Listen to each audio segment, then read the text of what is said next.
कक्षा 8 का है, पेज नंबर 205। एग्जाम्पल नंबर 6वां है, दिया है 16x² - 25 बराबर 0 को हल कीजिए।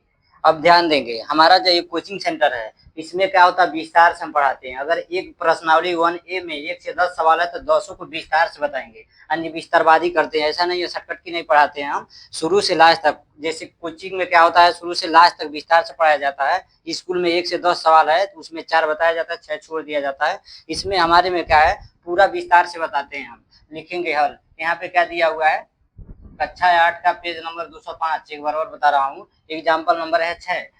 16x² - 25 बराबर 0 को हल करना है। संख्या हमारा क्या है, 16x² - 25। ये बायां पक्ष है, 0 का है दाहिना पक्ष है, लेकिन एक समीकरण को हमको हल करना है।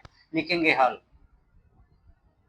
हल हल हमारा समीकरण दिया हुआ क्या है, 16x² - 25 बराबर क्या है, 0। अब हम ध्यान देंगे, 16x² - 25 का है, LHS है, लेफ्ट हैंड साइड है यानी बायां पक्ष है। 0 हमारा RHS है, राइट हैंड साइड है यानी दाहिना पक्ष है। तो हम क्या करेंगे, समीकरण में यानी बाएं पक्ष से -25 को हम पक्षांतर करेंगे। पक्षांतर का मतलब -25 का पक्षांतर करेंगे। पक्षांतर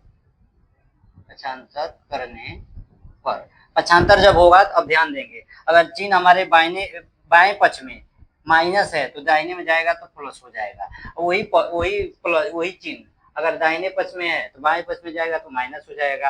अगर बाएं में प्लस है तो दाहिने में जाएगा तो क्या हो जाएगा, माइनस हो जाएगा।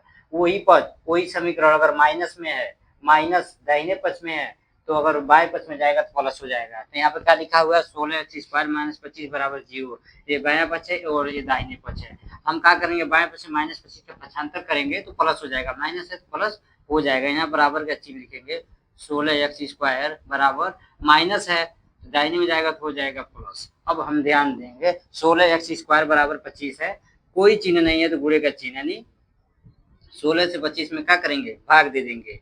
16 से 25 में भाग देंगे तो यहाँ लिखेंगे x² बराबर, यहाँ पे 25 है, यहाँ चिन्ह का है, गुणे का है, यहाँ लिखेंगे गुणे का। 25 में भाग दे रहे हैं 16 से तो हो जाएगा 1/16, क्योंकि भिन्न यानी भाग में हो गया। ये अंश बटा हर है, इसको भी अंश बटा हर हम बना देते हैं। अब अंश से अंश में, हर से हर में गुणा होगा। x² बराबर 25 एकम 25, 16 एकम 16।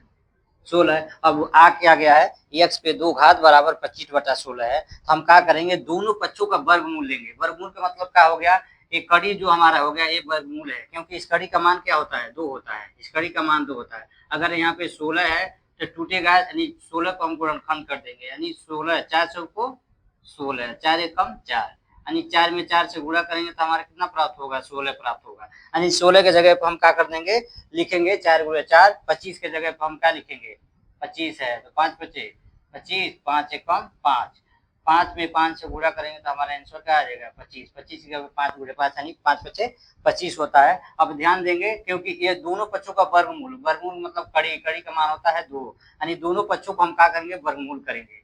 दोनों पक्षों का वर्गमूल करने पे लिखेंगे, तो वर्गमूल जब करेंगे तो एक का होगा, कड़ी के अंदर आ जाएगा दोनों ही संख्या, 25/16। अब ध्यान देंगे, 16 का मैंने गुणनखंड किया था, 4 × 4 में हो गया, 25 का 5 × 5। तो हम लिखेंगे, क्या लिखा हुआ है, कड़ी में है 25/16, लिखेंगे कड़ी में x पे 2 घात x × x बराबर कड़ी में 5, 25 के जगह में 5 × 5 = 25, 16 के जगह में 4 × 4 को 16 बराबर। एक कड़ी जब टूटेगा तो कड़ी का मान 2 होता है, यानी कट रहा है तो एक ही संख्या बचेगा बराबर। ये जब कड़ी टूटेगा तो प्लस माइनस, यानी 2 चिन्ह हुआ है, तभी हम इसको एक सर्किल में बंद कर दिए हैं, क्योंकि 2 मान है यहाँ पे, प्लस है और माइनस है। तो जब कड़ी टूटेगा तो यहाँ पे 2 घात है, यानी कटेगा तो सिर्फ 5 बचेगा। एक कड़ी टूटेगा तो यहाँ पे 4/4, यानी 2 मान आएगा, x बराबर प्लस 5/4 कामा -5/4,